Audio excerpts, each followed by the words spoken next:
कोण शांतीन ठेवा पाहिजे किल्ली गुरुजींकडनं. शेवटी ऐकू येते. जरा टोन माईकचं बरोबर. ओम गुरुदेव, शेवटपर्यंत ऐकू येतंय का? हात वर करा शेवटच्यानी. ऐकू येत असेल तर. हा, ओके.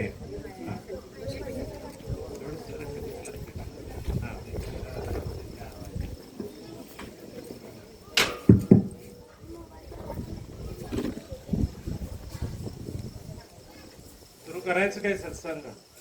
तरी आहे ना? हा, तुमच्या सर्वांच्या परवानगीनं. हा, सरळ बसायचं. चेहरा प्रसन्न आणि शांत असू दे. दोन दीर्घ श्वास घ्या.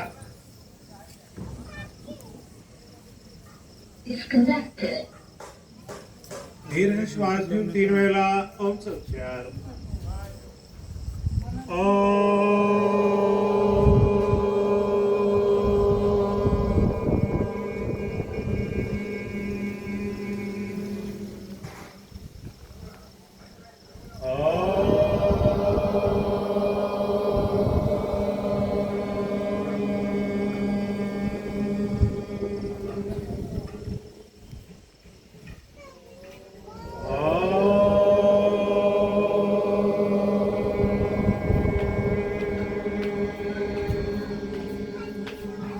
गुरुर्ब्रह्मा गुरुर्विष्णू गुरुर्देवो महेश्वरा गुरु साक्षात् परब्रह्म तस्मै श्री गुरवे नमः.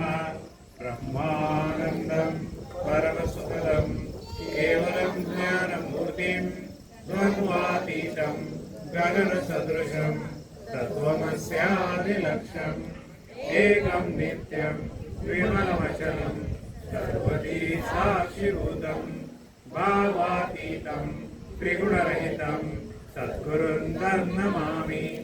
अज्ञानतिमिरान्धस्य ज्ञानाञ्जनशलाकया चक्षुरुन्मीलितं येन तस्मै श्रीगुरवे नमः. अखण्डमण्डलाकारं व्याप्तं येन चराचरं तत्पदं दर्शितं येन तस्मै श्रीगुरवे नमः. हरि ओम. श्री गुरुभ्यो नमः. हरि ओम. ओम गुरुदेव, दरवेळी तुम्ही गृहग्रही येत असताय आणि मी सांगेन तसं वागत असताय. आज मी तुमच्या घरी आलोय. आता तुम्ही म्हणाल तसं मी वागणार आहे. पण एकंदरीत पाहता या शिरोली हे आता माझं घर झालंय अशी परिस्थिती आहे. कारण गेल्या 2-4 वर्षामध्ये शिरोलीतल्या मला वाटते शेकडो लोकांनी आतापर्यंत आत्मदर्शन शिबिर पूर्ण केलेलं आहे. आणि हे आत्मदर्शन कशासाठी आहे तर आत्मस्वरूपाचं ज्ञान प्राप्त व्हावं यासाठी आहे. आणि ते एक ज्योत आपल्या हृदयामध्ये ही आत्मस्वरूपाची ज्योत जर प्रज्वलित झाली तर त्याच्याकडून या विश्वाचं कल्याण हे निश्चितपणे होणारच अशी खात्री आहे. कारण हे वैयक्तिक ज्ञान नसून या परंपरेतनं आलेलं ज्ञान आहे. आजचा जो विषय आहे त्याबद्दल मी बोलायला सुरुवात करेन. तत्पूर्वी ह्या शिरोलीमध्ये अनेकांनी ज्या वेळेला शिबिर पूर्ण केलं तेव्हा इथला उत्साह मला पाहायला मिळाला. इथं जेव्हा आपले एकदा आपण एकत्रित आलो होतो समोरच्या एका भागामध्ये त्यावेळी सगळ्यांनी मिळून जे स्वागत केलं होतं, नंतर आपल्या शिबिराला इकडचे सगळेजण आले भाऊबंध मंडळी आणि प्रेमानं आदरानं एकमेकाला त्याच्यासाठी प्रवृत्त केल्यामुळं सगळेच म्हणजे नुसते व्यक्तीलाच ते ज्ञान उपयोगी नव्हे तर आपल्या सर्व कुटुंबियांना हे ज्ञान मिळण्याची खूप आवश्यकता असते असं लक्षात आल्यानंतर अनेकांनी त्याच्यामध्ये सहभाग घ्यायला सुरुवात केली. आणि हे ज्ञान स्वतःच्या कल्याणाचं आहे. कारण स्वतःचं कल्याण करायला दुसरं कोणी येत नसते. उद्धरेत आत्मना आत्मानं. त्यामुळं ते ज्ञान प्राप्त करणं हे प्रत्येकाला आवश्यक आहे, वस्तुस्थिती आहे. आणि आता या शिरोलीच्या भागामध्ये तुम्ही सगळ्यांनी मिळून हा सत्संग आयोजित करणार आहे. आमचं शिबिर झालं की आम्ही आता इकडे करणार आहे महिन्याभरामध्ये. मग नुकतंच आर के नगरचं एक सुंदर शिबिर पूर्ण झालं परवा दिवशी. आणि मग आता आजचा जो गुरुवार आहे आपल्या दर्शन मंदिरामध्ये आतापर्यंत 47 गुरुवारचे सत्संग पूर्ण झाले आणि आज 548वा सत्संग इथे तुम्ही घेतलाय, त्याबद्दल तुमचं हार्दिक अभिनंदन. कारण सत्संगाशिवाय जीवनामध्ये प्रगती होत नाही. आपल्याला सन्मार्गाने जायचं असेल तर सद्विचारांनी सदाचाराकडे माणूस जाऊ शकतो. म्हणून कायम सत्संग हा सतत असला पाहिजे. माझं असं म्हणणं आहे की सत्संग असा 1 तासापुरता 1.5 तासापुरता आजच्या दिवसापुरता नसतो. आपलं संपूर्ण जीवनच सत्संगतीमध्ये असलं पाहिजे. मग आपण घरगृहस्थी करो, उद्योगधंदा करो, समाज कार्य करो, स्वतःची तपश्चर्या करो, या सगळ्यामध्ये चांगल्या विचारांचाच जर अंतर्भाव असेल तर सगळ्यांचंच कल्याण व्हायला पाहिजे. आणि मी जेव्हा असं म्हणतो की माझं कल्याण व्हायला पाहिजे, तर तू सगळ्यांच्या कल्याणासाठी जर स्वतःला वाहून घेतला असशील तरच तुझं कल्याण होतंय हे लक्षात ठेवायचं. म्हणून कुटुंबामध्ये सर्वांचंच साठी म्हणून कर्तव्य कर्म आपली चोख करायला पाहिजे. उद्योगधंद्यामध्ये फक्त माझाच फायदा नव्हे, ज्या संपर्कात माझ्या येतात त्या सगळ्यांचा लाभ झाला पाहिजे. म्हणजेच काय, एकमेकांनी एकमेकावर बंधुभाव किंवा एकमेकांच्या कल्याणाचा विचार, सेवाभाव, समर्पण हाच त्याला एकमेव उपाय आहे. आणि हे कुठून शिकायला मिळतं? सत्संगामधून शिकायला मिळतं. सत्संगामध्ये साधू, संत, संन्यासी, विद्वान, अभ्यासक, सद्गुरू सगळ्यांची भेट होते आणि त्याची आवड असणारे सगळे एकत्र येतात. आणि त्या निमित्तानं विचारांची देवाणघेवाण जेव्हा होते त्यामध्ये निश्चित आपल्याला खात्री पडते की हे ज्ञानच योग्य आहे आपल्या जीवनामध्ये.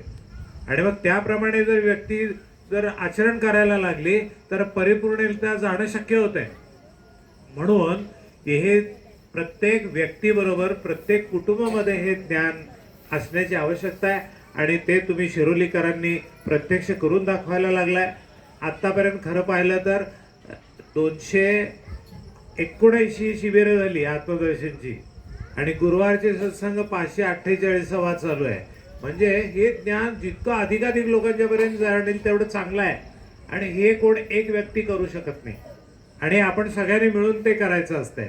समजा तुम्ही आत्मदर्शन पूर्ण झाल्यावर आपण काय म्हणतो की आपले जेव्हा संकल्प आपण करतो सगळ्या विश्वामध्ये शांतता लाभू दे असा आपण संकल्प करतो. म्हणून वसुदैव कुटुंबकम, आज आपण या शिरोलीच्या कुटुंबात आलोय, पण असा आपला कुटुंबाचा विस्तार होत होत सगळ्या विश्वापर्यंत आपण जायला पाहिजे. पण त्याचा पाया कुठं आहे म्हटलं तर सत्संग आहे. मला सत्संगाचं महत्व सांगायचं होतं. सत्संगत्वे निस्संगत्वम, निस्संगत्वे निर्मोहत्वम, निर्मोहत्वे निश्चलतत्वम, निश्चलतत्वे जीवनमुक्ती. म्हणजेच काय आहे, या जगात राहायचं झालं तर स्वार्थाने राहता येणार नाही. सगळ्यांचे सर्वेपी सुखीनः सन्तु सर्वे सन्तु निरामया, सर्वांचं कल्याण व्हावं असं आपल्याला जेव्हा वाटतं ना तेव्हा आपलं कल्याण होत असते.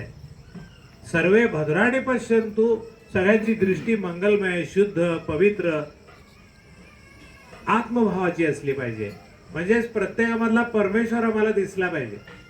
कुटुंबाचा विचार आपण नंतर करूयाच, परंतु सत्संग हा अर्ध्या 1 तासाचा 2 तासाचा नसून आपलं संपूर्ण जीवन हे सत्संग व्हायला पाहिजे. हे विशेषत्वावर मला इथं नमूद करायचं आहे. आणि आपण सगळ्यांनी मिळून लहान मुलांच्या पासून सर्वांपर्यंत सर्व वयोगटातली मंडळी एकत्र येण्यासाठी सत्संग अत्यंत उपयुक्त आहे. आणि आता इथे सुद्धा तुम्ही घरातले सगळे लहान मुलांच्यावर सुद्धा त्यांना एखादी गोष्ट कळू दे नाही तर नाही कळू दे, पण ते येऊन बसतात आणि त्यांचं निदान कानावरनं ते शब्द, ते वातावरण, त्यातलं पावित्र्य, त्यातली आदराची भूमिका हे सगळं पाहायला त्यांना पण मिळतं. आणि जी 7, 8, 9, 10 वर्षाची मुलं मुली आहेत यातले बरेच जण मुक्तांगणमध्ये पण आले होते असं आता मला सांगितलं. काही पुढे येऊन होय आम्ही मुक्तांगण केले म्हणाले. म्हणजे 7, 8, 9, 10 हेच वय असं आहे की त्यांना आई वडिलांनी संस्कार करण्याची आवश्यकता असते. आणि ते गुरुच्या माध्यमातून झाले. आई वडील तर गुरु आहेतच, मातृदेवो भव, पितृदेवो भव आणि मग आचार्य देवो भव.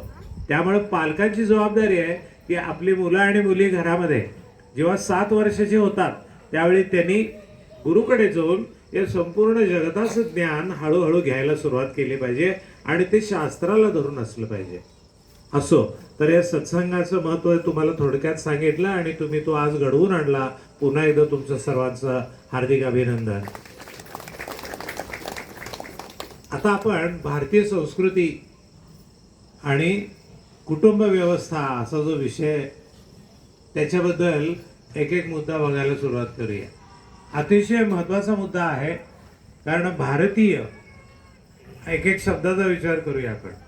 भा म्हणजे तेज, तेजस्विता, आणि रथ म्हणजे त्यामध्ये रमलेला. तो कशामुळे तो तेजस्वी होतो, आणि सगळीकडे तो तेजस तत्वातूनच पाहायला लागतो. तुझ्यामध्ये जे तेज आहे तेच प्रत्येकामध्ये आहे, त्याला पाहायला मिळतं. केव्हा अंतरंग स्वच्छ, शुद्ध आणि निर्मळ असेल तर ते ज्ञानाचं तेज त्याला प्राप्त होत आहे. म्हणून हा म्हणजे तेज, रथ म्हणजे रमणे.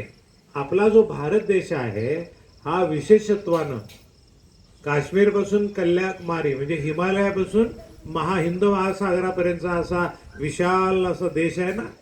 तर या देशाचं वैशिष्ट्य आहे ते आपण बघूया, आणि ते प्रत्येकाला लहान मुलापासून सगळ्यांना माहीत पाहिजे. त्यामुळे आपल्याला आपला स्वतःचा एक स्वाभिमान असतो, तो निर्माण व्हायला मदत होते.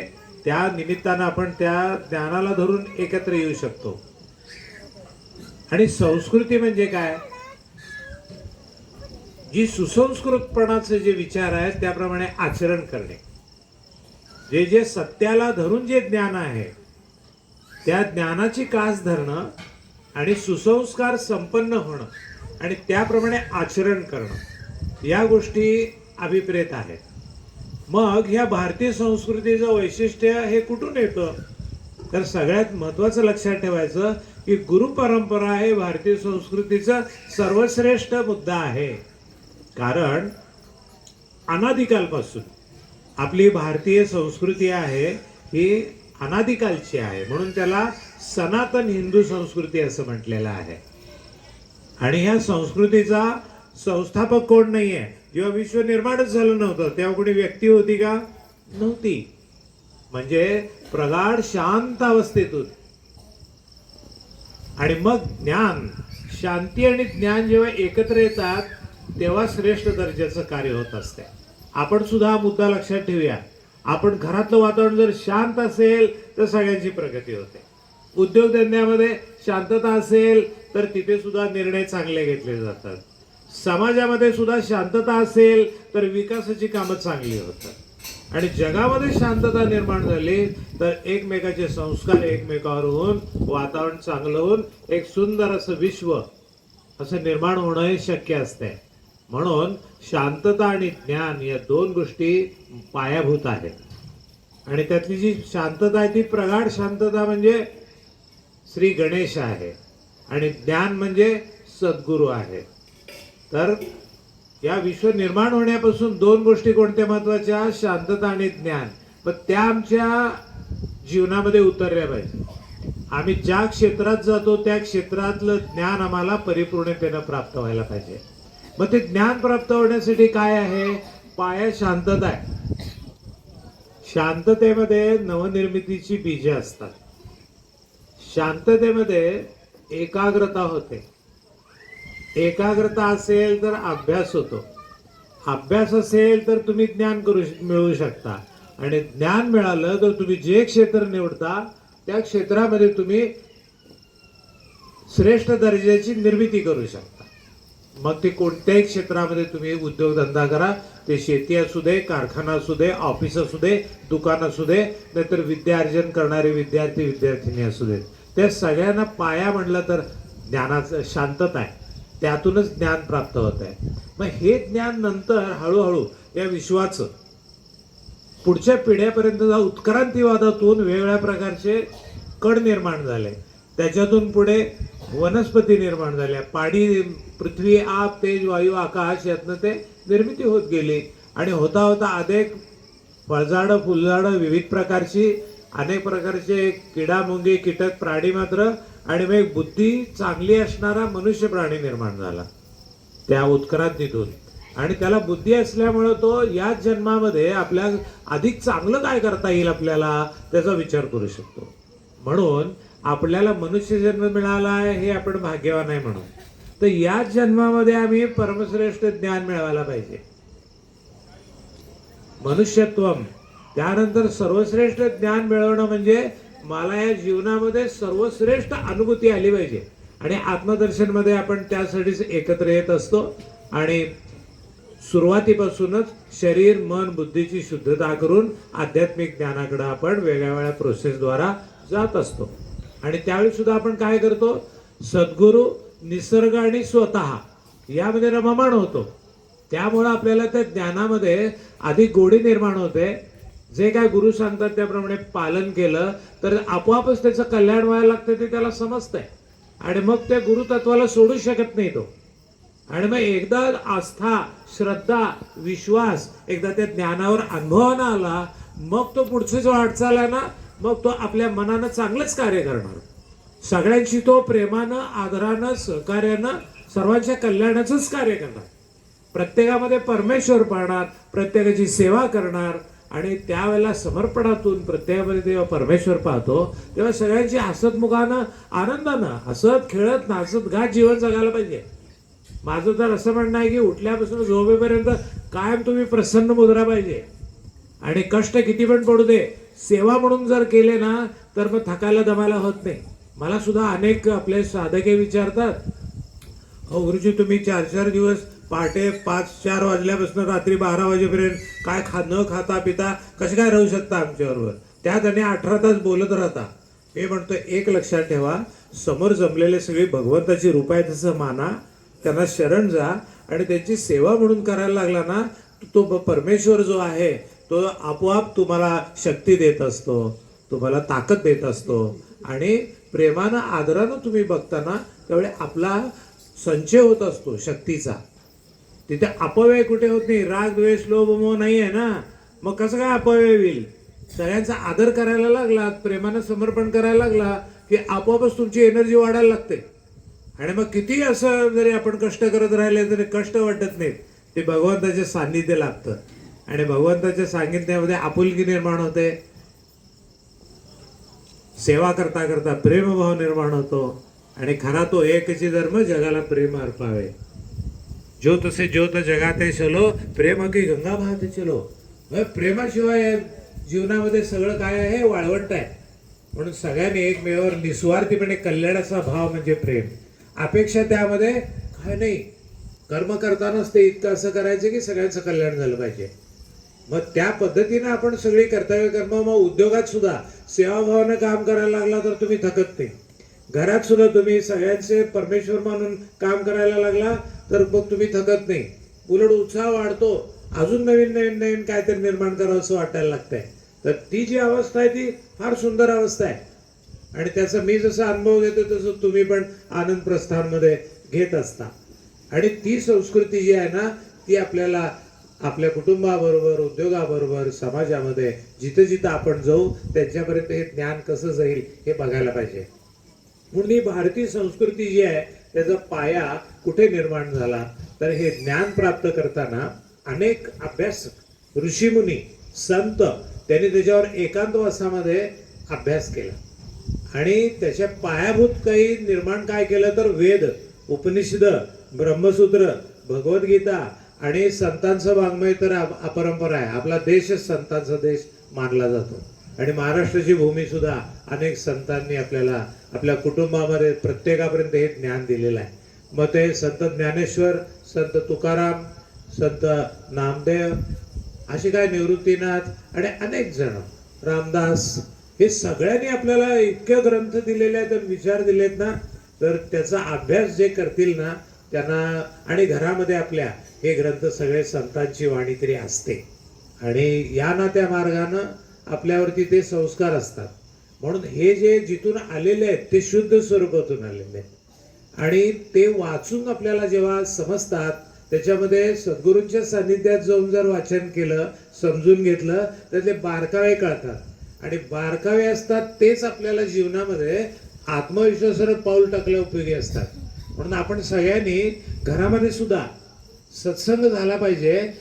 आमच्या घरामध्ये पूर्वी आम्ही लहान जेव्हा होतो 5-7 वर्षाचे, तेव्हा आमचे आई वडील आणि आम्ही दोघं भाऊ एकत्र बसायचो झोपायच्या आधी 8-8:15 आणि वेगवेगळ्या प्रकारचे अभ्यास त्याच्यामध्ये पाठांतर म्हणा किंवा वाचन म्हणा, नुसतं कानावरनं जरी गेलं तरी.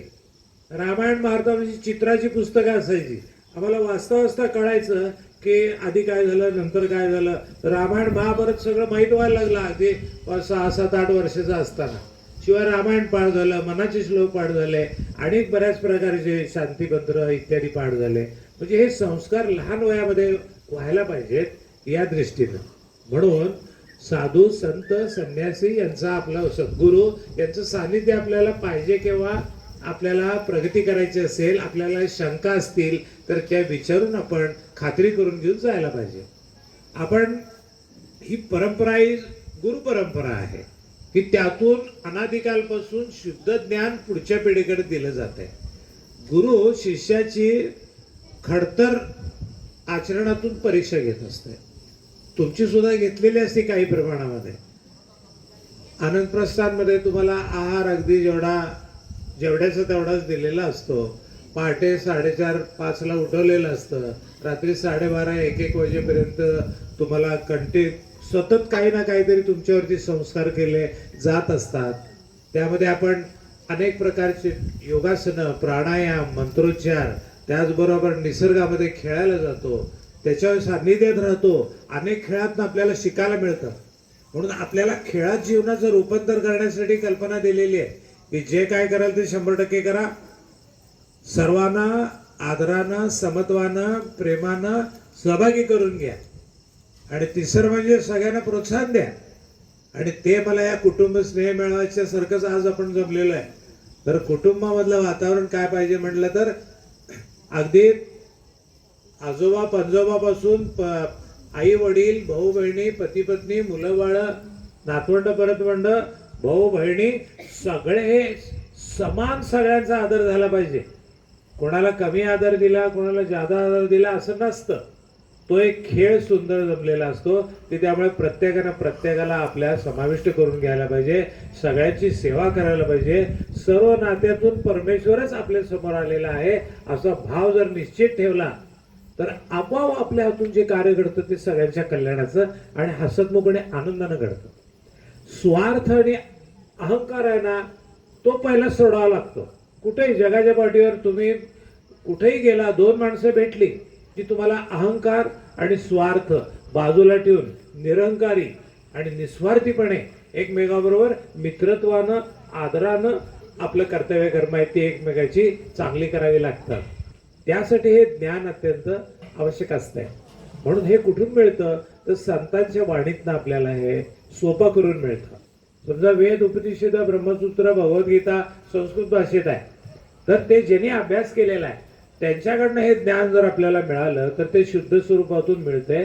आणि गुरु परंपरेतनं जे गुरु शिष्याला आपल्यासारखंच करून टाकतो आणि मग तो सुद्धा समाजाला सगळ्यांना ज्ञान निस्वार्थीपणे देतो. आणि असे जे निस्वार्थीपणे ज्ञान देतात ना, त्यांच्या सान्निध्यात जर राहिलं तर आपल्याला सगळी तत्व कळतात. आणि तत्व कळली तर आपल्याला आचरणामध्ये चांगली येतं. म्हणून आपण सुद्धा काय पाहतो की गुरु कोण आहे तर सद्गुरू जो आहे तो आत्मस्वरूपाचं ज्ञान देणार आहे की तू सच्चिद आनंद स्वरूप आहेस. जर तूच आनंद स्वरूप आहेस तर मग तुला बाहेरच्या जगामध्ये गेला तर तू कसं जायला पाहिजे? आनंदानं जायला पाहिजे. म्हणजे मी आनंद स्वरूपच आहे हे आपला आत्मदर्शनचा पाया आहे आणि तोच सगळीकडे उपयुक्त येतोय. म्हणून आयुष्यात कुठेही किती कठीण प्रसंग येऊन दे त्याला आम्ही आनंदानंच सामोरं जायला पाहिजे. आमचं सामर्थ्य तपश्चर्यानं वाढवायला पाहिजे. आमचं शरीर धडधाकट पाहिजे, मन शांत पाहिजे, बुद्धी कुशाग्र पाहिजे आणि आम्ही सदैव आनंदी असायला पाहिजे. हे सगळं जे आहे ते ज्ञान ते गुरुच्या सान्निध्यातच मिळतंय, खात्रीनं मिळतंय. शंका कुठली असली तर लगेच विचारायचं, क्लिअर करायचं. आणि सद्गुरू कोण आहे की ज्याला हे ज्ञान त्याच्या गुरुकडून पूर्णत्वानं मिळालेलं आहे आणि तो श्रोत्रिय ब्रह्मनिष्ठ आहे. याचा अर्थ काय? त्याने वेद, उपनिषद, भगवद्गीता याचा अभ्यास केलेला असला पाहिजे गुरुच्या सान्निध्यात आणि त्याप्रमाणे आचरण केलेलं गुरुनं बघितलेलं असायला पाहिजे. शंका आली तर त्यानं विचारावं, नाहीतर गुरुला त्याला योग्य मार्गाला आणण्यासाठी त्याला कानाला धरून किंवा हाताला धरून योग्य मार्गावरती न्यावं लागतं. जशी शिष्याची पातळी आहे तसं गुरु त्याप्रमाणे त्याला ज्ञान देत जातो. त्यामुळे शिष्यानं निश्चिंत राहावं. गुरुच्या सान्निध्यात एकदा गेला ना त्याला निवांत राहावं. फक्त गुरुला शरण जायचं, श्रद्धापूर्ण अंतःकरणानं आणि जे काय सांगतील त्याप्रमाणे आचरण करायचं. आणि आत्मदर्शन मध्ये तुम्ही सगळ्यांनी तेच केलेलं आहे. 12 दिवस एकत्र राहिल्यानंतर सगळे पहाटे 6 वाजता येत असायचा. ते 9 वाजेपर्यंत झाल्यानंतर शेवटचे 3 दिवस आपण आनंद प्रस्थानला जात होतो. आणि जे काय मी बोलीन, जरी 100-125 लोक समोर असले तरी गुरु आणि मी दोघंच फक्त इथे आहे असा भाव जेव्हा असतो तेव्हा 100% एकाग्रता होते. गुरुच्या शब्दाला सोडून इकडे तिकडे लक्ष अजिबात नाही द्यायचं, एकाग्रता. आणि ते जर आत्मसात केलं, त्याप्रमाणे आचरण केलं तर त्या शिष्याला खूप चांगले अनुभव येतात. तो सगळ्या जगामध्ये त्याचे जे काही अडीअडचणी असतात त्या सगळ्या त्याचे निघून जातात. कारण यातले दुर्गुण सगळे जाळलेले असतात. कुठलाच दुर्गुण राहत नाही. हे राग, द्वेष, लोभ, मोह, मदमत्सर, दंभ, असूया, तिरस्कार हे त्याच्या वाट्याला त्याच्या मनातही कधी येत नाही. असं उलट दया, क्षमा, शांती, प्रेम, करुणाभाव त्याच्या मनामध्ये अधिक राहतो. आणि तोच उपयुक्त असतो सगळीकडे. तुम्ही कुटुंबात गेला तरी तुम्ही दया, क्षमा, शांती, प्रेम, करुणा पाहिजे. उद्योगात गेला तरी तेच पाहिजे. आणि जगात ओळखीचा अनोळखीचा कोणीही भेटू दे, ते सगळ्यांच्या बरोबर याच पद्धतीने वागायला पाहिजे. तसं केलं तर सगळ्यांचे संबंध चांगले राहतात. मी अख्खा भारत सगळीकडे हिंडलोय. जगात सुद्धा अनेक देशामध्ये गेलोय, 5-25 देशात. पण सगळीकडे ओळखीचे अनोळखीचे असं काय नसतं. कोणाशी पण आपली ओळख होऊ शकते आणि आपण त्याच्याकडे काय चांगलं आहे ते शोधू शकतो. म्हणून आपल्याला काय करायला पाहिजे, या बाहेरच्या जगात गेलं तर जे भेटतील ते सगळेजण परमेश्वराची रूप आहेत असं म्हणून सगळ्यांना नतमस्तक व्हायला पाहिजे. सगळ्यांची ओळख करून घ्यायला पाहिजे. त्यांच्याकडे काय चांगलं आहे ते आपल्याला घ्यायला येता आलं पाहिजे. आपल्याकडे चांगलं आहे ते त्याला देता आलं पाहिजे. समजा जगामध्ये 800 कोटी लोक आहेत. सगळ्यांचे तुम्ही संपर्कात आला तर सगळ्यांच्यातलं चांगलं तुम्ही बघितलं, तुमच्यातलं चांगलं त्या सगळ्यांना दिलं तर आपल्याकडे किती ज्ञानाचं आणि कलेचं भांडार आपल्याकडे निर्माण होईल. म्हणून आपण हे मिळालेली 100 वर्ष आहेत ना, एक क्षण सुद्धा वाया नाही घालवायचा. जितकं आपल्याला चांगलं चांगलं मिळवता येईल ते मिळवायचं ज्ञान आणि ते आपल्या जीवनामध्ये उतरवायचं. आणि आपल्या हातून जे ज्ञान मिळतं त्यातून श्रेष्ठ दर्जाचं कार्य आपल्या हातून घडायला पाहिजे. योगा कर्मसु कौशलम. तुम्ही जे काम करता ते चांगलंच करायला पाहिजे. आणि ते केव्हा करता, जर तुम्ही ज्ञानी असाल, शक्तिशाली असाल आणि कृतिशील असाल. या 3 गोष्टी सुद्धा महत्वाच्या आहेत.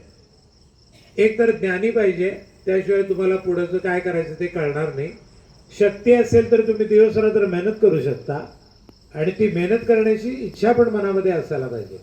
मी सुद्धा पहाटे 4:30-5ला उठल्यापासून रात्री 9:30 वाजेपर्यंत कंटिन्युअस आपल्याला ऍक्टिव्ह कसं राहता येईल ते बघतो. चांगले चांगले विचार, चांगले चांगले लोक, चांगले चांगले ग्रंथ कसे काय मिळतील. जे जे भेटेभूतम आणि जे भगवंत त्याच्याकडे काय चांगलं आहे ते घेत राहायचं. म्हणून गुणग्राहकता, त्याला निरक्षीर विवेक म्हणतात. जसं राजहंस पक्षी दुधामधलं पाणी वेगळं काढतो, दूध वेगळं काढण्याची पात्रता. याचा अर्थ काय, प्रतीक म्हणून आहे की आपल्याला सुद्धा जीवनामध्ये चांगलं काय आणि वाईट काय हे शास्त्राला तत्वाला धरून आपण ते निवडायला पाहिजे. गुरु सानिध्यात जेवढं राहाल तेवढं ते नीट कळेल की जीवनामध्ये चांगलं काय आणि वाईट काय. अनेक साधक काही वैयक्तिक शंका विचारतात, गुरुजी अशी माझी वैयक्तिक अडचण आहे, मी यामध्ये काय करू. तर मी त्याला पहिले काय सांगतो, तू पहिले शांत राहा आणि जे काय चाललेलं आहे ते नीट समजून घे. आणि तो सुद्धा ब्रह्मच आहे. त्याच्याशी आपलं नातं जोडताना सामोपचारानं, चर्चेतनं, शास्त्राला धरून योग्य अयोग्य काय आहे यातूनच जे काय मुद्दा असेल तो सोडवायला पाहिजे. हे खूप महत्वाचं असतंय. आपला भारतवर्ष बघा, आपण कुणावर अन्याय करत नाही. एक सहिष्णू असा आपला देश आहे. आपण कुणावर अत्याचार करत नाही, वस्तुस्थिती आहे. म्हणूनच काय, आपण दुसऱ्या देशावर आक्रमण करून त्यांच्या जमिनी घेत नाही. पण इथनं पुढच्या काळामध्ये आपल्याला थोडं सांभाळून राहावं लागेल, कारण जग आता जवळ आलेलं आहे. आणि आपल्याला समजा हिंदू संस्कृती आहे, ही सगळ्या विश्वाचं कल्याण करणारी आहे. तर विश्वाचं कल्याण करण्यासाठी आपण भारतीय सनातन हिंदूंनी थोडं खंबीर राहायला पाहिजे. म्हणजे ज्ञानाबरोबर शक्तीची उपासना सुद्धा करायला पाहिजे आणि कठीण प्रसंगाला तोंड देण्यासाठी सुद्धा सज्ज राहायला पाहिजे. म्हणून आपल्याकडे आयुष्य परमो धर्म असं आपण शिकलेलं आहे. आपल्या अष्टांग योगामध्ये सुद्धा जो यम आहेत, सगळ्या विश्वाचं कल्याण व्हावं, त्यामध्ये पहिलं काय म्हटलेलं आहे, अहिंसा, सत्य, अस्तेय, ब्रह्मचर्य आणि अपरिग्रह याचं पालन केलं तर समाज समृद्ध होतो. अहिंसा म्हणजे काय, शरीर मन आणि वाणीनं कोणाला हिंसा करायची नाही, उलट सगळ्यांच्या कल्याणाचं जे कार्य करता येईल तेच आपण करायला पाहिजे. म्हणून सगळ्यांशी प्रेमानं आदरानंच वागायला पाहिजे. म्हणून आयुष्या परमो धर्म हे वाक्य आम्हाला चांगलं घोटलेलं आहे. पण त्याचे पुढचं वाक्य सांगतो, धर्मो हिंसा तथैवच. जर आमच्या धर्मावर कोणी जर हल्ला करत असेल तर त्यासाठी आमचा धर्म, स्त्री, गाय आणि आमची गो माता, या सगळ्याच, धरती माता, गोमाता, स्त्री आणि आमचा धर्म हे जपण्यासाठी आम्ही सगळ्यांनी मिळून हातामध्ये शस्त्र जरी घेतलं तर ते सुद्धा नियमाला धरून का घ्यायला पाहिजे. परंतु त्यासाठी संरक्षण व्यवस्था समाजानं चांगली राखण्याची अत्यंत गरज आहे, एवढं लक्षात ठेवायचं. आता आपण बघतो की अनेक ठिकाणी, समजा नागपूरमध्ये दंगल उसळली तर हिंदूने कधी हातात दगड नाही घेतला. परंतु आपल्याला वेळ जर पडली तर आपल्या भागामध्ये, आपल्या गावामध्ये अशी व्यवस्था करायला पाहिजे की कुणाला आपल्या विरोधामध्ये हात उचलायचं बळ येता कामा नये, एवढे आम्ही सामर्थ्यशाली व्हायला पाहिजे, हे सुद्धा लक्षात ठेवलं पाहिजे. म्हणून आपण सुद्धा जागरूक व्हायला पाहिजे, लेचापेचा राहता कामा नये, हे सांगण्याची गरज काय आहे. तशी वेळ हळूहळू येत जाते आणि त्यावेळेला समाज सुद्धा खंबीर राहावा लागतो. कोणत्याही प्रकारच्या जिहादी मानसिकता असेल तिथल्या तिथं तोडल्या पाहिजेत, एक लक्षात ठेवायचं. आता हे वक्त कुणाच्याही जमिनीवर हात ठेवला की आमची जमीन म्हणतात, तसं कुणाच्या इकडं आले आपल्या गावाच्या परिसरामध्ये 5-25 किलोमीटरमध्ये तसं काय घडलं तर सगळ्या गावातले लोकांनी येऊन त्याला योग्य ते सामर्थ्यानं त्याला विरोध करायला पाहिजे.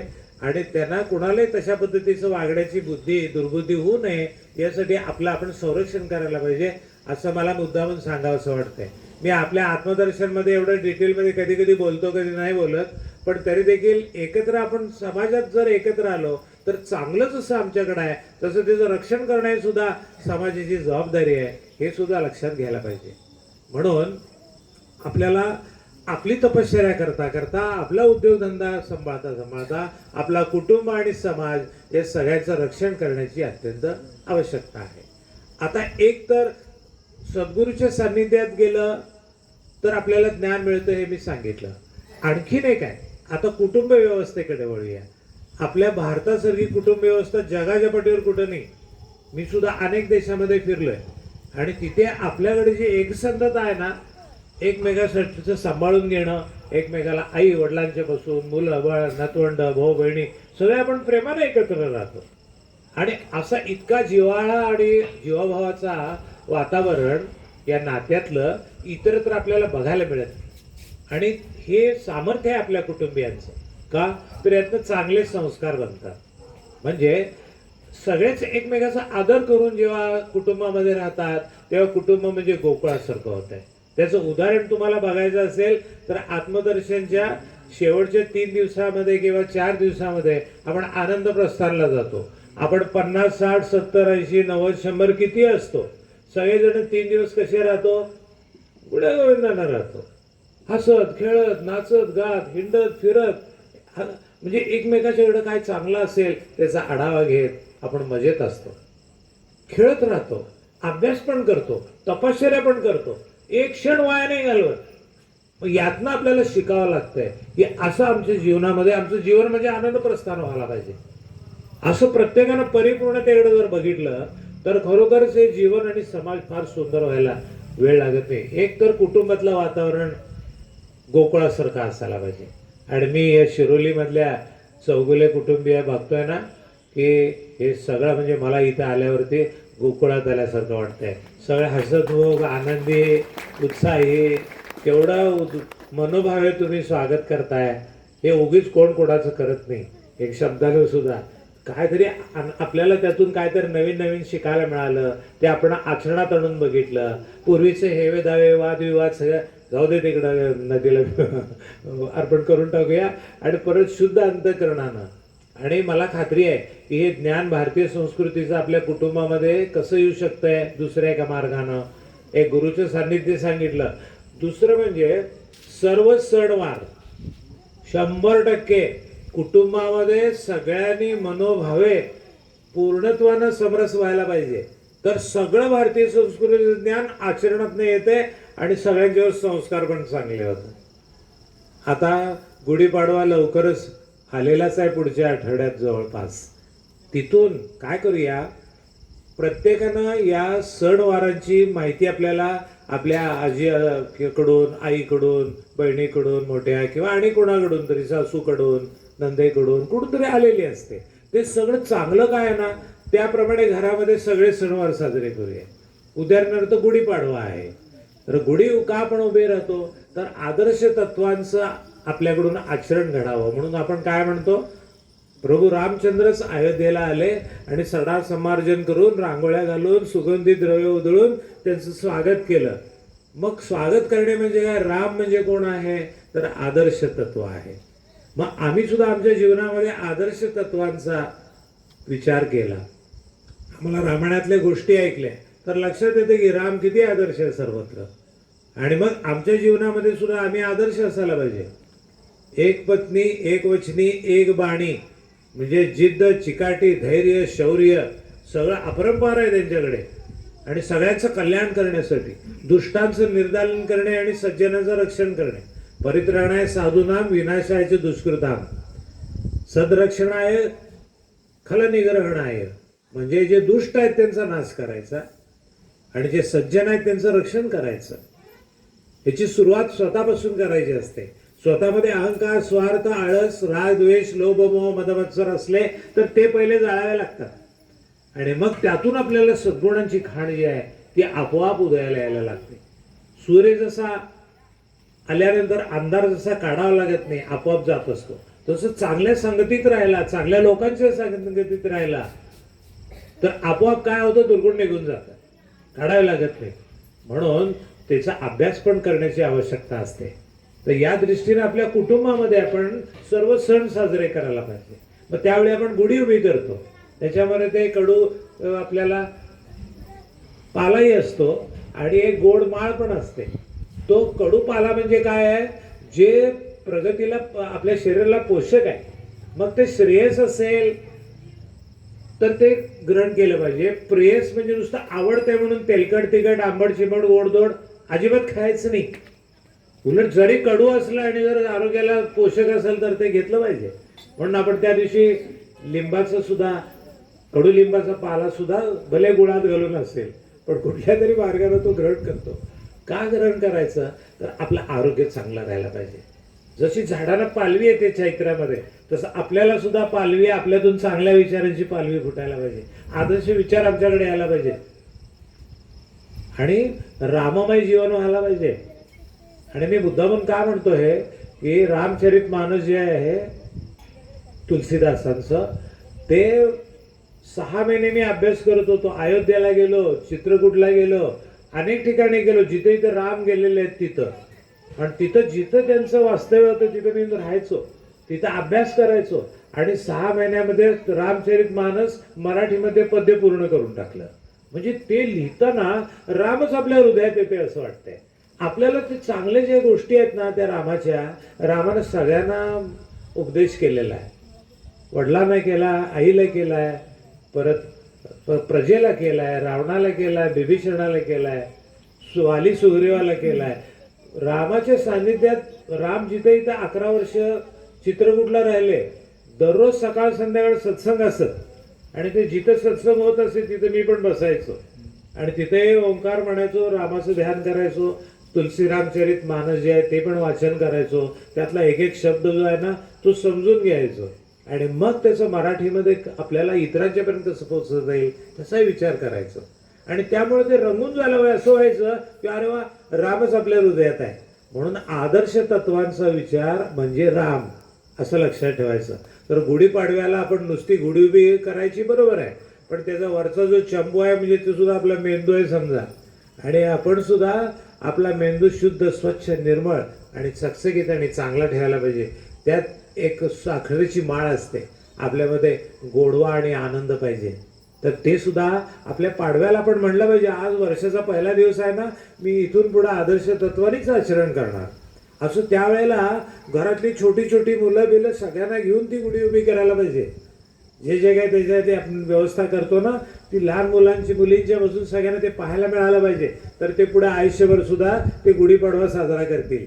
आणि त्याचा अर्थ सुद्धा आपल्याला सणवारांची पुस्तकं विकत मिळतात आणि प्रत्येक सणाला त्याचं महत्त्व काय आहे, तो केव्हापासून सुरू झाला, त्याचं उद्दिष्ट काय आहे, त्याचे परिणाम काय होतात, हे सगळं म्हणजे कुटुंबावर संस्कार कसे चांगले होतात, हे सगळं त्याच्यामध्ये असतंय. मग तसं जर आपण केलं, मी असं करतो, तुम्ही आणाच पुस्तक घरामध्ये ठेवा, तुमच्या देवघरामध्ये ठेवा, सण आला की आधी 2 दिवस वाचून काढायचं. आणि आपल्याला माहीत असतंय, आपल्या आईने, सासूबाईने किंवा आणि कुठेतरी घरातल्या मोठ्याने आपल्याला ते सांगतातच, पण त्याच्याबरोबर आम्ही नवीन आणि त्याच्यात काय राहतंय का, अधिक परिपूर्णतेनं तो संस्कार आपल्यावर सगळ्यांच्यावर होतोय का, असं बघत राहायचं आणि सगळ्यांना समाविष्ट करून घ्यायचं. आणि यामुळं सगळे संस्कार जे असतात हे सणवाराचे त्या त्या ऋतुमानाप्रमाणे असतात, त्यामुळे त्या ऋतूचाही लाभ आपल्याला होऊ शकतो.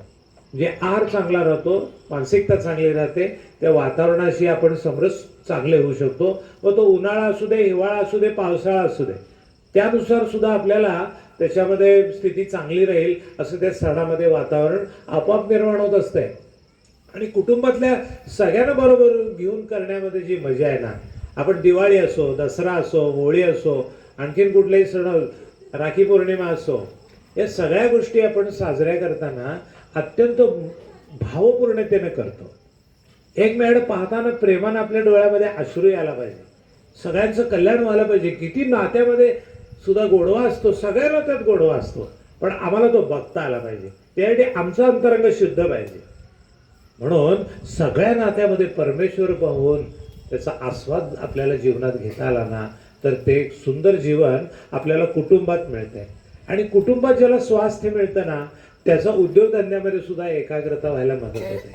म्हणून जेव्हा काही घरातले 4 पुरुष म्हणा किंवा स्त्रिया म्हणा कामाला बाहेर गेल्या, तर घरी आल्यावर त्यांना विश्रांती मिळायला लागते, घरातलं वातावरण पवित्र मंदिरासारखं असावं लागतंय. आणि मग त्यांना तिथं स्वास्थ्य मिळालं तर त्यांची एनर्जी त्या शांततेमध्ये वाढते. संस्कारामुळे प्रेमभाव पण निर्माण होतो, प्रेमाचं वैशिष्ट्य कळतं, त्याच्याबद्दलची आस्था निर्माण होते. मग त्याला बाहेरच्या जगामध्ये जाताना तो निश्चिंतपणे जाऊन कामामध्ये 100% झोकून देऊ शकतो. घरात वादविवाद जर असले तर मग त्याची एकाग्रता, स्थिरता राहत नाही. म्हणून कुटुंब हा पाया आहे, एवढं लक्षात ठेवायचं. आणि ते भारतामध्ये चांगल्या प्रकारे जपलं जाईल असं आपण बघायला पाहिजे, कारण सणवार त्याला मदत करतील आणि त्यातून अधिक चांगले सण साजरे करता आले ना, तर त्यामुळं वातावरण फार सुंदर निर्माण होईल, कुटुंबात पण होईल आणि समाजामध्ये सुद्धा जे एकत्रित येऊन जे काही सण साजरे करायचे असतात ते सुद्धा आपल्याला करता येतात. यामध्ये मग दसरा असो, दिवाळी असो, होळी असो, आपण ते सुद्धा काय करतो, सोन्याची पानं आपट्याची सगळ्यांना वाटतो, सोने घ्या सोन्यावर करावा. आणि आपल्यातला जो राक्षस आहे, आपले जे दुर्गुण आहे ते येऊ नयेत आपल्याकडे, यासाठी आपण ते मनानं जाळून टाकतो आणि मग हृदय एकमेकाला मिळतात प्रेमानं, आदरानं. हा दसऱ्याचा सुंदर सण आपण सुद्धा साजरा केला आहे आपल्या आनंद प्रस्थानमध्ये. तर दिवाळी म्हणजे काय आहे, आनंदाचा सण आहे. मग आनंद काय आहे, तर तूच आनंद स्वरूप आहेस. मग तू सुद्धा सगळ्यांच्याबरोबर आनंदानं राहायला पाहिजे, समाधानानं, तृप्ततेनं सगळ्यांनीच एकमेकाबरोबर राहिलं. आपल्याला एकमेकापासून मिळवायचं काही नाही आहे, उलट आपल्याला एकमेकाला प्रेम आणि आदर द्यायचा आहे. तर ते देणं महत्त्वाचं आहे. म्हणजे देणाऱ्यानं देत जावं, घेणाऱ्यानं घेत जावं आणि घेता घेता देण्याचे हात घ्यावे. म्हणजे आपल्याला आपण परिपूर्ण पाहिजे आणि आपल्याकडचं चांगलं सर्वांना देता आलं पाहिजे आणि ते प्रेमानं आणि आदरानं देता आलं पाहिजे. व्यवहाराचा भाग त्यात असू नये. जो देत जातो त्याला मिळत जातं असं शास्त्र आहे. म्हणून मी देत गेलो तर माझ्याकडे काय राहणार, तसं चिंता करण्याचं कारण नाही. तुम्ही तुमच्याकडचं ज्ञान दिलं तर काय कमी होतं काय? तुम्ही जर ज्ञान आणि शक्ती वापर करून जर सुंदर काही निर्माण केलं सगळ्यांच्या कल्याणाचं, तर ज्यांचं कल्याण करतात ते पण येऊन आपोआपच तुमच्याबरोबर राहतात. त्यांना आवडतं तुमच्याबरोबर राहायला, त्यांच्याकडचं चांगलं आहे ते पण तुम्हाला द्यायला लागतात. ही देवाणघेवाण होती, ही न मागता होत असते. तर ते एक सुंदर जीवन आहे. म्हणून या पद्धतीनं आपण आपल्या संस्कारामध्ये जेव्हा सणवारांची जेव्हा साजरे करतो, आणि दिवाळी सुद्धा केवढा सुंदर सण आहे हा. वसुबारसपासून किंवा गुरुद्वादशीपासून सुरुवात होणारा त्रयोदशी, चतुर्दशी, पाडवा, भाऊबीज, काय सुंदर सुंदर आपल्याकडे सण आहे. आता लगेच येणारे म्हणलं तर आता रामनवमी येईल, पाडव्यानंतर हनुमान जयंती येईल, एकापेक्षा एक सण आहेत. आदर्श तत्व, बलशाली राहणं, हे सगळं आपल्याला आता या उन्हाळ्यामध्ये सुद्धा जी चैत्राची पालवी येते त्याच्यावर तुम्हालाही पालवी फुटली पाहिजे. या काळामध्ये आहार पूर्ण सात्विक घ्यायला पाहिजे. आता या उन्हाळ्यामध्ये आता महिना चालू झालाय, आता मार्च चालू आहे, April May, March April May हे 3 महिने आहार एकदम 100% सात्विक, आपली तपश्चर्या साधना नीट करून मग त्याप्रमाणे सगळे सण चांगले साजरे करत करत मग आपल्याला या उन्हाळा कधी निघून गेला पत्ता लागायचा नाही.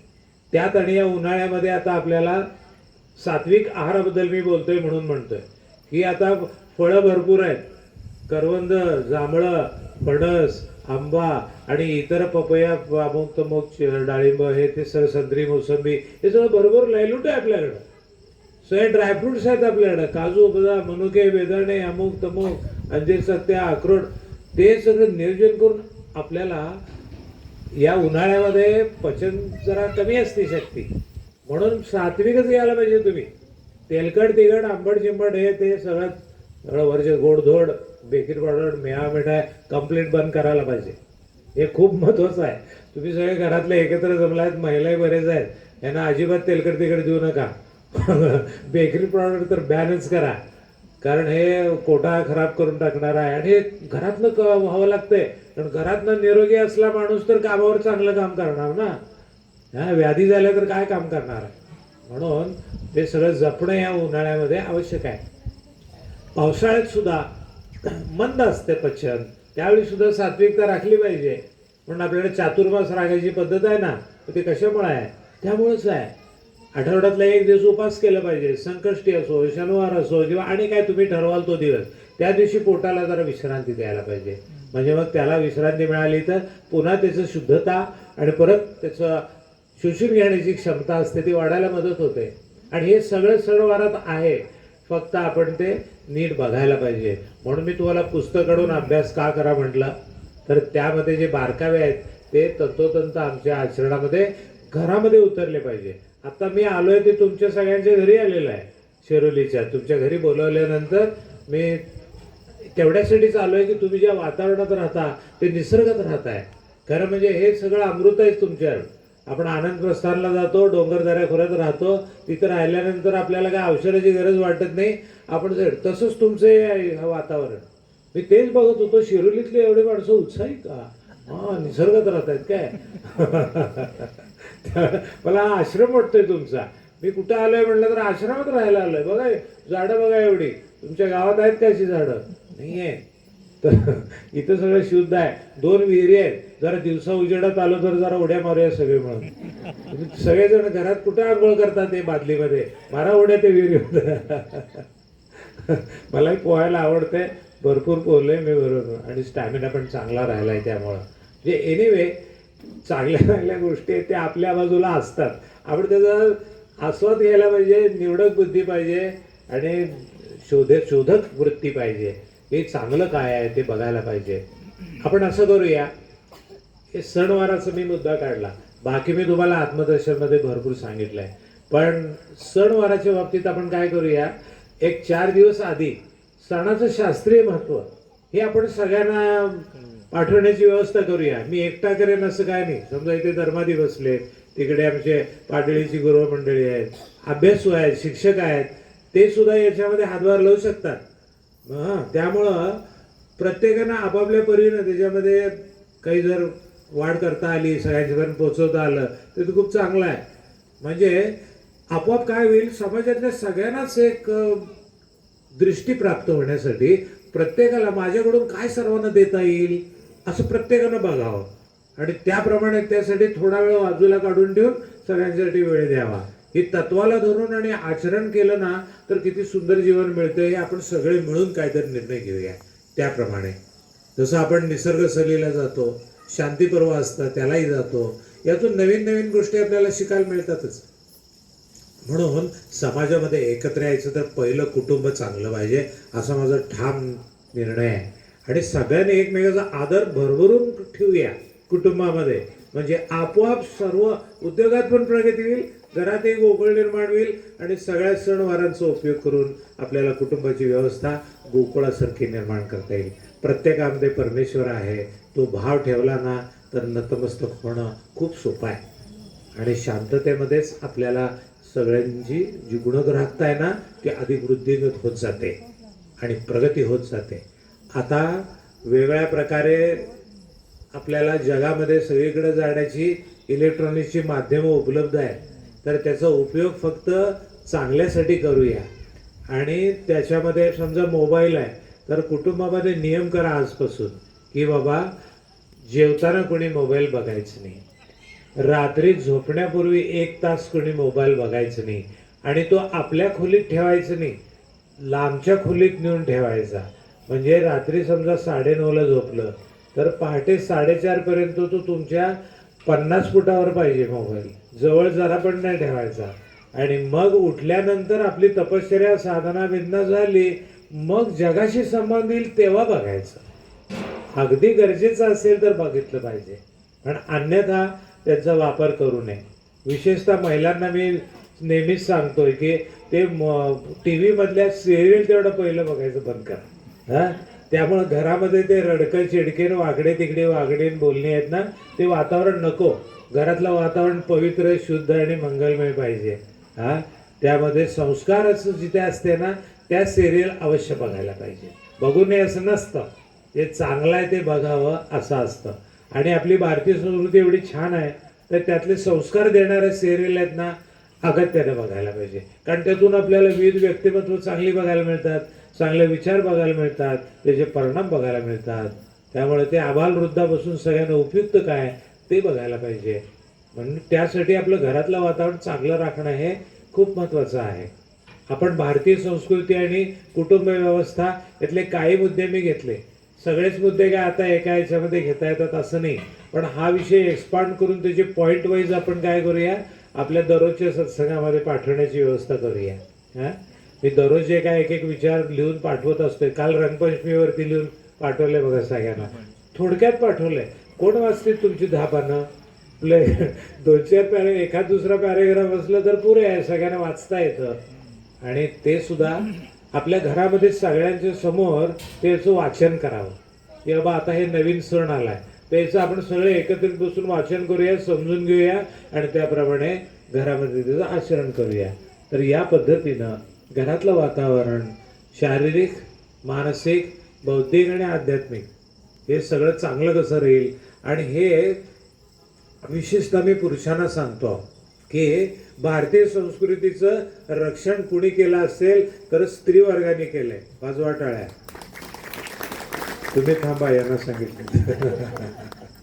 कारण त्यांनी एखाद्या मुलाला जन्म देण्यापासून 9 महिने त्याच्यावर संस्कार करून गर्भावरती त्याने त्याला जन्म दिलेला असतंय, त्याचं पालन पोषण केलेलं असतं. 2-3 वर्षाचा मुलगा होईपर्यंत वडील त्याला हातात घेतील की नाही शंकाच असते. म्हणजे सगळं त्याचं व्यवस्था किती सांभाळून घ्यावं लागतंय. आणि मग त्याला मोठं केल्यानंतर मग पुढं आई वडील दोघेही करतात, मी सहज बोललो. पण ते संस्कार 7 वर्षापर्यंत आई वडिलांनी चांगले करायलाच पाहिजे, त्याच्यावर लक्ष द्यायला पाहिजे. कारण 7 वर्षापर्यंत पूर्ण होईपर्यंत त्याचा मेंदू डेव्हलप झालेला नसतो. त्यामुळं त्याच्यावरती आई वडिलांनी शांतपणानं त्याचं लालन पालन व्यवस्थित करून त्याला चांगले संस्कार देणं हे करावं लागतं. आणि 7 वर्षानंतर त्याला मेंदू त्याचा पूर्ण विकसित झालेला असतो.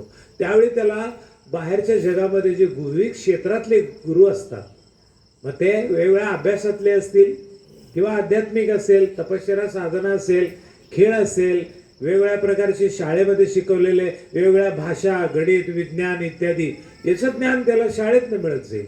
पण ते चांगल्या गुरुकडून मिळण्यासाठी सुद्धा पालकांनी पाहावं लागतं आणि त्यांनाही पालकांनाही भेटून आपल्या पाल्याला व्यवस्थित ज्ञान मिळण्यासाठी संपर्कात राहावं लागतं. शाळेमध्ये खूप छान काम चालतं आणि चालायला पण पाहिजे. आदर्श शाळा निर्माण होणे ही गरज आहे आणि शिक्षक हा समाजाला घडवणारा अतिशय महत्त्वाचा घटक आहे. त्यामुळं पालकांनी शाळेमध्ये जाऊन तिथल्या शिक्षकांशी संपर्क ठेवावा आणि आपल्या मुलांना चांगल्या पद्धतीचं ज्ञान मिळण्यासाठी काय चाललेलं आहे हे लक्ष ठेवावं. थोडी चर्चा करावी, पालक आणि शिक्षक मेळावा असावा, त्यामध्ये चर्चा करून शाळेत आपल्या अधिक चांगलं काय देता येईल ते पण बघायला पाहिजे. घरात सुद्धा आईवडिलांच्याबरोबर कसं वागावं हे सुद्धा काही वेळेला शिक्षकांनी सांगण्याची गरज असते. आणि घरात मुलांना शाळेत गेल्यानंतर गुरूंचा आदर कसा करावा ते सुद्धा घरामध्ये सांगावं लागतं. हे सगळं एकमेकाला व्यवस्थित तयार करायची आवश्यकता असते. त्यामुळं सगळंच शाळेवर सोपवता येत नाही आणि सगळंच घरावर सोपवता येत नाही. सगळ्यांचं एकत्रित विचारातून आपल्याला नवीन पिढी घडवावीची आवश्यकता असते. आपल्याला विश्वास पाहिजे की माझा मुलगा आणि मुलगी इतके सुसंस्कार संपन्न आहेत की ते जगाच्या पाठी कुठेही गेलं तरी चांगलंच वागणार, असा विश्वास आईवडिलाला असावा लागतो. त्यासाठी घरातलं वातावरण अतिशय चांगलं पाहिजे. आपल्याकडे बघून मुलं शिकत असतात. आपण चांगलं वागलं तर चांगलं वागलेलं असतं त्याचं अनुकरण मुलं करतात. म्हणून फार डोळ्यात तेल घालून आईवडिलांनी एकमेकाला सांभाळून घेऊन घरामध्ये पती पत्नींनी मुलांच्या समोर वादविवाद करू नये. त्यांनी त्यांचे काय मुद्दे आहेत ते चर्चा करून सोडवावे आणि मुलांच्या समोर आदर्श काय असतील त्या विचारांचा पाठपुरावा करून त्यांच्यावर संस्कार चांगले करायला पाहिजे. वेगवेगळे चांगले विचार मुलांना जर देत गेलं, त्यांना चांगल्या कथांची पुस्तकं आणून दिली वेगळे, तर त्यात सुद्धा ते रममाण होतात. त्यातले विचार त्यांना कळायला लागतात. वाचनाची गोडी लागते. चांगले विचार गोळा करण्याची जिज्ञासा त्यांची जागृत होते.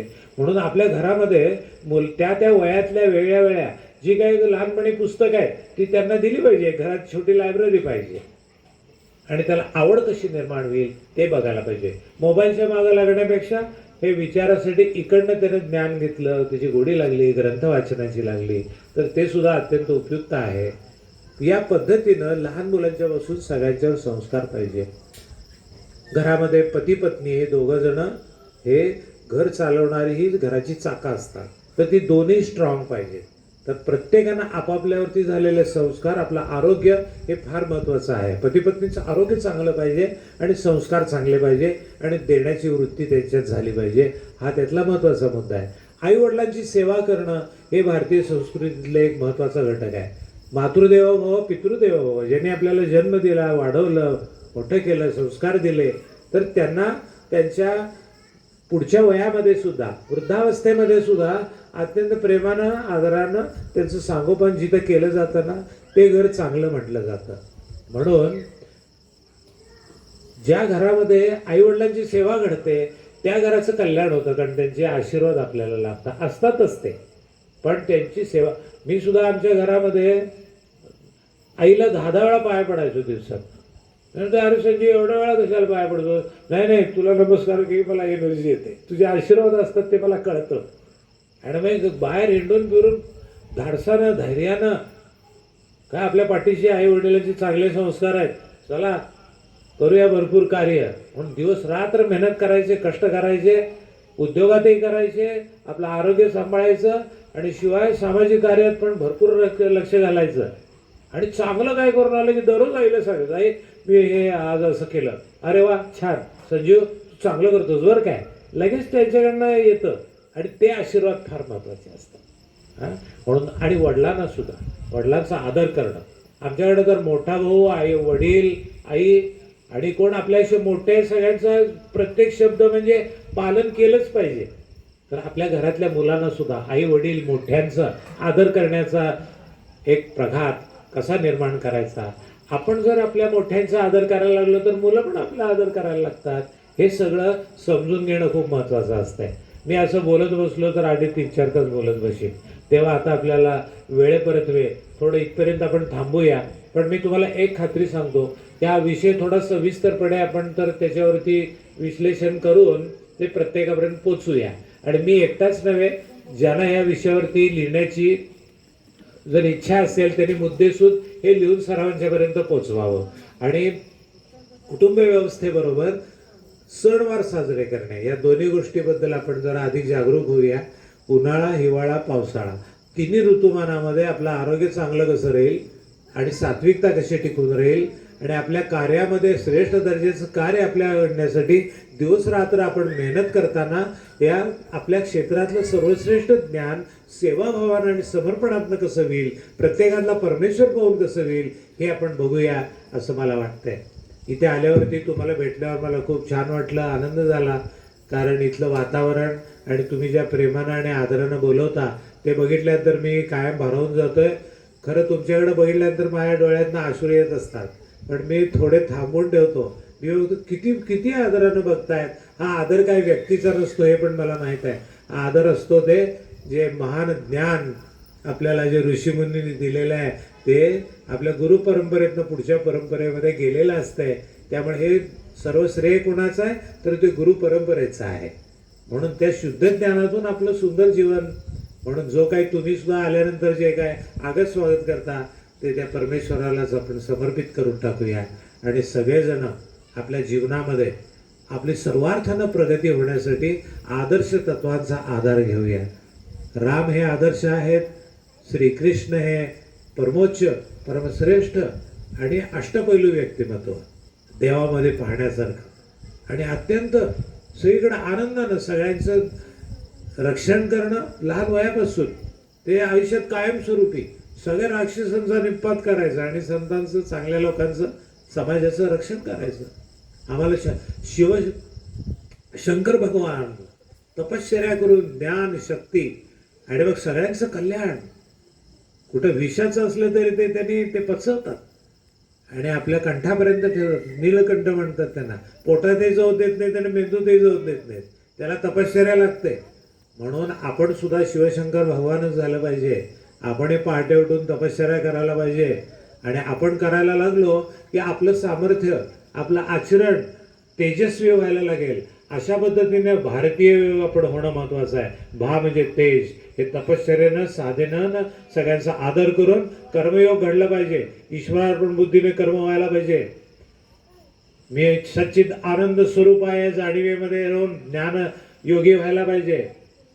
त्याचबरोबर ध्यानाच्या माध्यमातून मन शांत ठेवायला पाहिजे आणि मी अहंकार निघून जायला पाहिजे. ते ध्यानानं अहंकार निघून जातो. मी कोणच नाही या अवस्थेला आपण प्राप्त होतो आणि सगळीकडेच आनंदी आनंद आहे.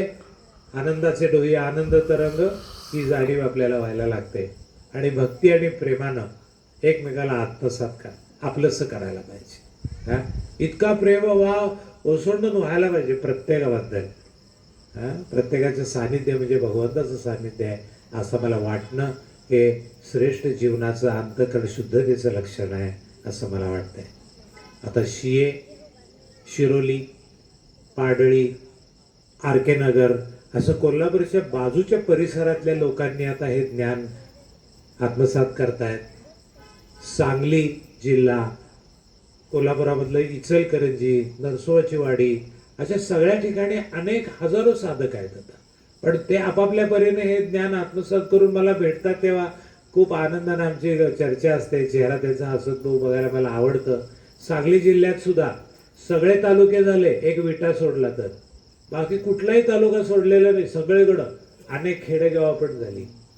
इचलकरंजीच्या भागामध्ये सुद्धा जवळजवळ 70-80 शिबिरं झाली. तोही उद्योजकांचा जिल्हा आहे, ते गाव आहे. तिथलंही टेक्स्चर प्रत्येकाचं वेगळं आहे. म्हणजे शियाचं टेक्स्चर वेगळं, शिरोलीचं वेगळं, पाडळीचं वेगळं, आर.के. नगरचं वेगळं, सांगलीतलं वेगळं, म्हणजे इचलकरंजीचं वेगळं. म्हणजे हे सगळं विविधता आहे आणि विविधता फार सुंदर आहे आणि ती बघण्यासाठी आम्ही जगभर फिरलं पाहिजे. जगामध्ये एका ठिकाणी बसायचं नाही, जगभर फिरायचं, ज्ञान घ्यायचं. प्रत्येकाचे संस्कार काय नवीन आहेत, विचार कोणते आहेत ते पण आत्मसात करायचे. आपला भारत इतकं सुंदर आहे. तुम्ही इथं 50-100 किलोमीटरवर गेला तरी संस्कार वेगळे वेगळे बघायला मिळतात.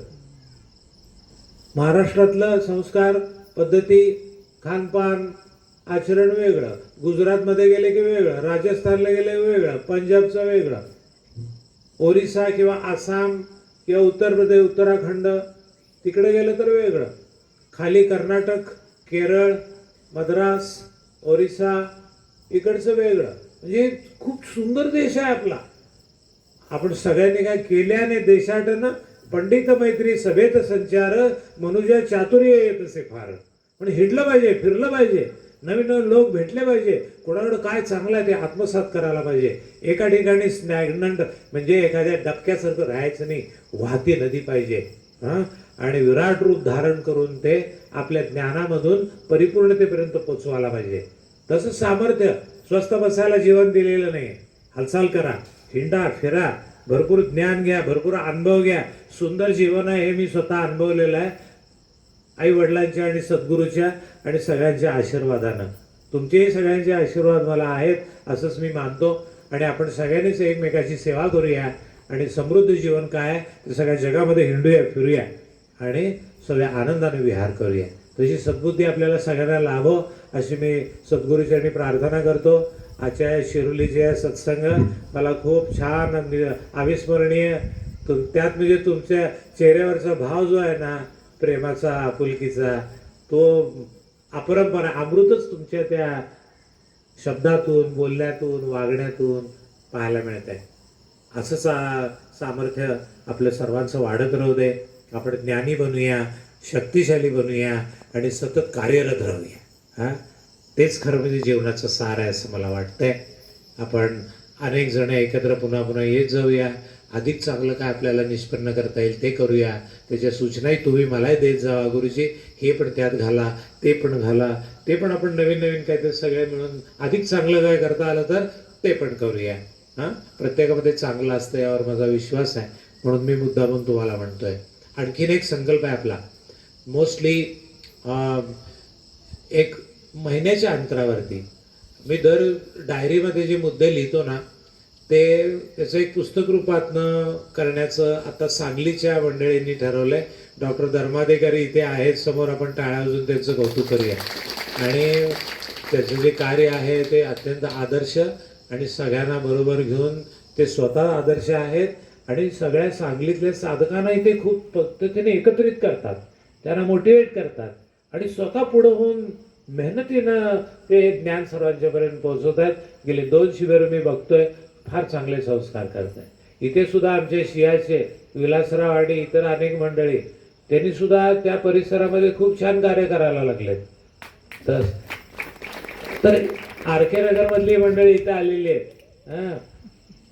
हीच मंडळींनी सुद्धा इतकं सुंदर शिबिर काल परवा दिवशी झालं. 65 साधक होते आणि व्हॉलेंटियर पण 15-20 येत होते. त्यांना सुद्धा कोल्हापूरच्या, शिरोलीच्या, शियाच्या साधकांनी मदत केली आणि आनंद प्रस्थान फार सुंदर झालं. त्यांचंही आपण जोरात कौतुक करूया. तर आपण सगळे एकच आहोत. एकमेकांकडे जाऊया, एकमेकांना सहकार्य करूया आणि अधिकाधिक उन्नत आणि श्रेष्ठ असं जीवन काय आहे ना, आपल्याला अनुभव आलेला आपण इतरांना देत जाऊया आणि खूप सुंदर जीवन जगूया. भगवंताचं सगळं दर्शन घेऊया, आनंदी राहूया, हसत खेळत नाचत गात. वैयक्तिक स्थिती, कौटुंबिक स्थिती, व्यावसायिक स्थिती, सामाजिक स्थिती आणि वैश्विक स्तरावर सगळीकडे आपण भरभरून नवीन नवीन काहीतरी निर्माण करत राहूया. ते निर्माण करण्यासाठी ज्ञान, शक्ती आणि कृतिशीलता. मला वाटतं एवढं आज पुरे आहे.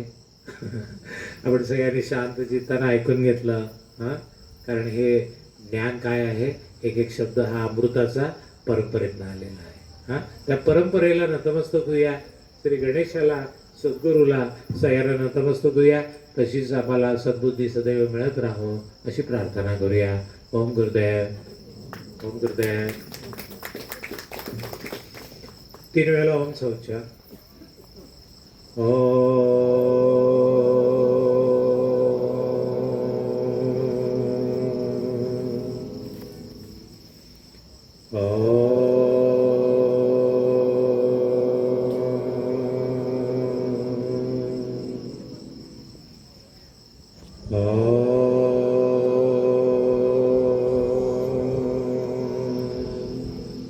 अस्ततो मा सद्गमय,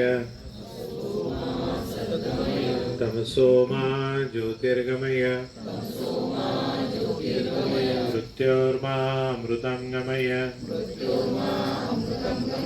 ओम शांति शांति शांति. हरि ओम. श्री गुरुभ्यो नमः. हरि ओम.